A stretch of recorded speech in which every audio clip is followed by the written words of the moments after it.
안녕하세요. 제 이름은 이루시입니다. 저는 현재 미국에 거주하고 있으며 방학 동안 한국을 방문하여 남편 박형진 형제와 함께 사랑침례교회에 출석하고 있습니다. 저는 크리스천 가정에서 태어나 부모님의 신앙을 이어받아 3대째 믿음을 지켜오고 있습니다.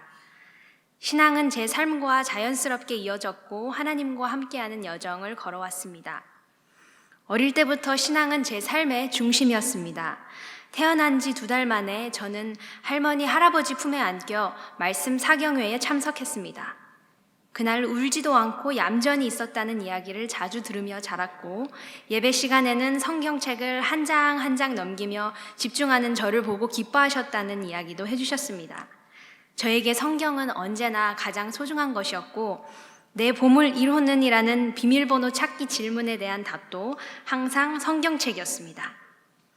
그러던 어느 날 학교 숙제로 우리 집에 가훈을 적어 제출해야 했습니다. 아버지가 말씀하신 믿음으로 살자라는 그 한마디가 마음 깊이 새겨졌고 저는 혼자서 조용히 그 말을 되뇌었습니다. 우리 집에 가훈은 믿음으로 살자야. 그 어린 마음에도 신앙을 굳게 붙들며 믿음으로 살아가기를 다짐했던 순간이었습니다. 초등학교 3학년이 되었을 때 저는 평생 기도 제목 10가지를 적었습니다. 그중 첫 번째는 하나님이 살아계셔서 감사하다는 감사 기도 제목 내용이었습니다. 저는 많은 사랑을 받으며 자랐고 성장하면서 훌륭한 사람이 되고 싶었습니다. 그래서 어린이 자기계발서 시리즈를 읽고 공병호 연구소에서 진행하는 강연회에도 참가하며 스스로를 발전시키려 노력했습니다. 그러나 칭찬을 받을수록 주변의 기대 또한 커졌고 저도 모르게 스스로를 너무 과신하게 되었습니다. 결국 깨달은 것은 하나님 없이 이루고자 했던 모든 노력은 단지 자기 만족을 위한 헛된 수고일 뿐이었다는 사실이었습니다. 평온했던 어린 시절을 지나 저는 중학생이 되었습니다. 반 친구들 사이에는 2개의 여학생 그룹이 있었고 저는 2 그룹 모두와 잘 지내고 싶어 양쪽을 오가며 어울렸습니다. 하지만 그것이 오히려 시기를 불러일으켜 따돌림을 당하는 계기가 되고 말았습니다. 아직도 기억나는 날이 있습니다. 과학 수업 시간에 저를 제외한 친구들이 제가 적지도 않은 글을 돌려 읽으며 수근거리는 모습을 보았습니다. 그 순간부터 친하게 지내던 친구들마저 저를 멀리하기 시작했습니다. 하루는 집으로 가는 길에 용기를 내어 한 친구에게 물었습니다. 도대체 애들이 나한테 왜 그러는 거야? 돌아온 대답은 충격적이었습니다. 내가 누구누구의 욕을 너가 적었잖아. 저는 필사적으로 그건 내가 한 게 아니야 라고 말했지만 그 친구는 냉정하게 등을 돌리고 떠나버렸습니다. 그때 집을 가는 길에 엉엉 울었고 누군가 볼까봐 건물 안으로 들어가 눈물을 닦았다가 다시 길을 걸었지만 또다시 눈물이 쏟아지는 것을 막을 수 없었습니다. 그렇게 어울릴 친구가 없는 학교 생활은 매일이 힘겹기만 했습니다. 점심시간이 되면 친구들은 3355 모여 나갔고 저는 혼자 교실로 돌아왔습니다. 하루는 그 적막한 교실에서 혼자 앉아있자니 불안한 마음이 들어 화장실로 향했습니다. 아무도 저를 찾지 못하는 곳, 놀림받을 일이 없는 곳에서 변기에 올라가 쭈그리고 앉았습니다. 그렇게 남은 점심시간을 보내려 했지만 마음 깊은 곳에서 서러움이 몰려왔습니다. 하나님, 제가 왜 이런 일을 겪어야 하나요? 눈물이 차오르자 하나님께 따지듯 기도했습니다. 그런데 그 순간 한 가지 깨달음이 떠올랐습니다. 이제서야 내가 하나님을 찾는구나.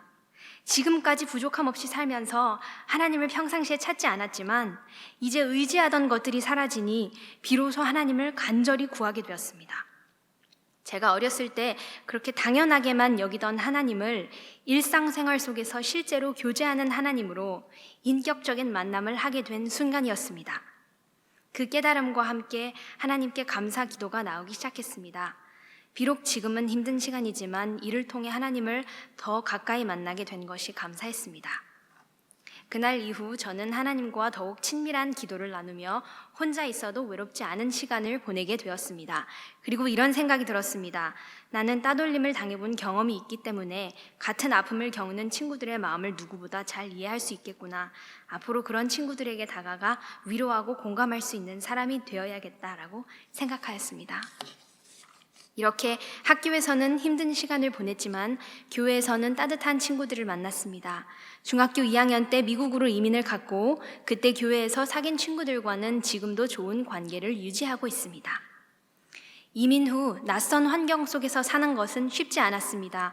영어를 거의 알아듣지 못하는 상태에서 학교를 다녀야 했기 때문에 모든 것이 어렵고 답답했습니다.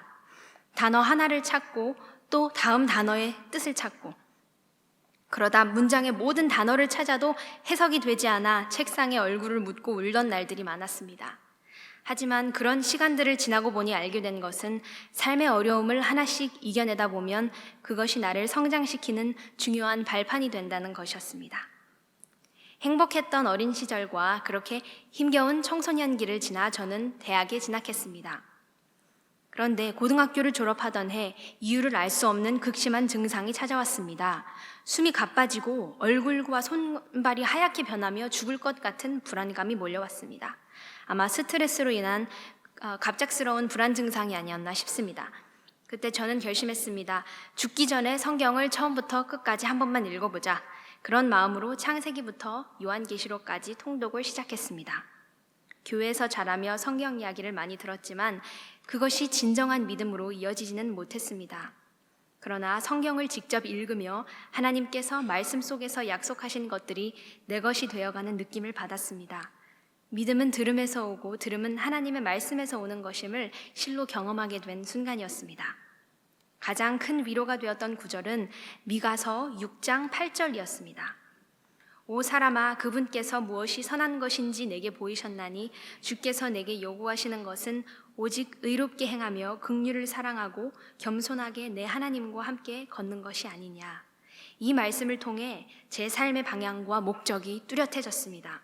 하나님과 함께 겸손하게 걷는 것이 하나님이 기뻐하시는 일이라는 사실이 마음 깊이 새겨졌고 그해 저는 바로 이 말씀이 모토로 있는 대학, 어번대학교에 진학하게 되었습니다. 이후 대학에서 초등교육을 공부하며 아이들에게 희망을 주는 선생님이 되고자 했습니다. 그리고 졸업을 하던 해 저는 지인의 소개로 남편을 만나 짧은 연애 후 결혼했습니다. 결혼 후 몇 달은 세상의 모든 행복을 거머쥔 듯 했습니다. 하지만 시간이 지나면서 서로의 살아온 삶이 부딪히는 순간 저의 죄악된 모습들이 온전히 드러나는 것을 보았습니다. 그러던 중 한 미국 목사님의 책을 읽으며 결혼의 진정한 목적은 행복만이 아니라 거룩함이다. 영어로 하면 God designed marriage to make us holy more than to make us happy 라고 하는데요. 사랑하고 용서하는 삶의 연속이 우리를 예수님께 더 가까이 가게 한다는 그 진리를 가슴에 품으며 저는 하나님 앞에서 더욱 겸손해질 수 있었습니다. 저의 결혼 생활에 도움을 준 것은 또한 정동수 목사님의 설교였습니다. 결혼 첫 해에 남편과 함께 목사님의 결혼과 가정 시리즈 설교를 들으며 성경적인 아내의 모습을 겸손하게 배우고 남편에게 최고의 아내가 되어주고자 다짐했습니다. 물론 말처럼 쉽게 되지는 않았지만 하나님의 뜻대로 살고자 몸부림칠 때마다 우리를 도우시는 하나님의 용서와 사랑을 매번 경험하며 살아가고 있습니다. 약 2년 전 저희가 현재 살고 있는 곳으로 이사하기 전까지 저희 부부는 남편의 직장을 두고 하나님 앞에 간절히 기도하며 기다리는 시간을 보냈습니다. 인터뷰 이후 한동안 연락이 없어 마음이 조급해질 때도 있었지만 그럴수록 더욱 손을 맞잡고 하나님께 기도드렸습니다. 이미 우리에게 베풀어 주신 은혜들을 기억하면서 감사했고 하나님께서 가장 선한 길로 저희들을 인도해 주실 것이라는 믿음을 굳게 붙들었습니다. 그렇게 기도의 시간이 쌓일수록 우리의 믿음도 더욱 굳건해졌고 부부로서의 유대도 깊어졌습니다. 그리고 마침내 하나님께서 우리의 간구에 응답하셨습니다. 남편은 미시시피주의 한 대학에서 귀한 일자리를 얻게 되었고 연락을 받던 순간 저희는 말할 수 없는 기쁨과 감사로 가득 찼습니다. 모든 과정 속에서 하나님의 손길을 느낄 수 있었기에 새로운 시작에 대한 기대 또한 컸습니다. 이사할 지역이 정해지자마자 저희가 가장 먼저 찾은 것은 교회였습니다. 같은 믿음을 고백하는 독립침례교회를 찾기 위해 노력했고 남편은 교회 홈페이지를 꼼꼼히 살펴보며 신앙의 방향이 일치하는지를 확인했습니다. 신약 성도로서 말씀 위에 선 성경 신자들의 공동체가 있다는 것에 진심으로 감사했습니다. 그 교회에서는 따뜻한 환영을 받았고 특히 우리를 반겨준 한 젊은 미국인 부부와는 자연스러운 교제를 통해 깊은 유대감도 나눌 수 있었습니다. 성도 간의 교제가 얼마나 아름답고 귀한 것인지를 다시금 깨달을 수 있는 감사한 시간이었습니다. 더 나아가 사랑침례교회에서도 동일한 따뜻함을 느낄 수 있었습니다. 신학원을 하며 만난 김지훈 형제님은 교회 방문 때마다 저희를 친절하게 안내해 주셨고 항상 세심하게 챙겨주셨습니다. 교회 첫날 옆자리에 앉아 인사를 나눈 김석태 형제님은 함께 신학원 공부를 하는 동기임을 알게 된 후 점심 식사에도 초대해 주셔서 함께 교제하였습니다. 풍성한 식사를 나누며 서로의 신앙 이야기를 들었고 대화 하나하나가 참으로 의미 있는 시간이었습니다. 식사 후 커피숍에서 나눈 이야기들은 더욱 깊은 교제의 시간이 되었고 성경을 중심으로 나누는 대화에서 신앙 안에서 하나 되어가는 기쁨을 경험할 수 있었습니다. 사랑침례교회에 출석하는 모든 순간이 참으로 감사했고 믿음의 공동체 안에서 함께 걸어가는 것이 얼마나 큰 축복인지 다시금 깨닫는 시간이 되었습니다. 마지막으로 짧게 신학원을 하며 경험한 은혜에 대해서 나누자면 첫 수업 창세기부터 온 우주 만물을 창조하신 하나님에 대해서 공부하면서 그 크신 하나님이 날 사랑하셔서 아들 예수님을 보내주셨구나 하며 감동과 은혜의 찬양을 드린 것이 생각납니다.